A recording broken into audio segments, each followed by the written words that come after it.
At ayun na nga, naging successful ang breakaway natin sa stage 8. So ayun, sa umpisa pa lang kitang-kita na natin yung matinding nagsusumidi na nag-aapoy ang excellent noodles.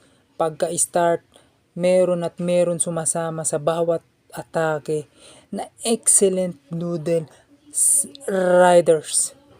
So ayun, syempre nandun si Tyler Haney, whatever, basta British, nakakampi nila, si Tyler na lang yon. Tyler, nagkaroon sila ng pagkakataon yung pito, nagkadikit-dikit, sumabog, naka-breakaway ulit.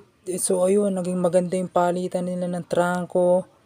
Pero halos 2 kilometro, 3 kilometro, papadikit yung peloton, kaya halos naging maganda yung talagang panalo ni Ryan Tugawin. So, the oldest cyclist na kumakarera ngayon sa Tour of Luzon, si Ryan Tugawin. Lupit, no? Napakatindi. Ang ganda ng remate. Ang ganda ng sacrifice ni Tyler sa kanya para lang maibuelo niya ito. So, ayun, napakaganda ng rimatehan. Napakatindi ng karera. Patag, mahangin, nanatili pa rin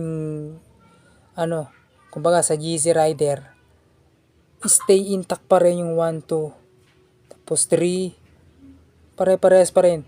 Bukas matindi yung na naman, stage 9 natin. Winding, ito magkakaalaman din to. Kita-kits tayo ulit bukas. Ride safe, peace.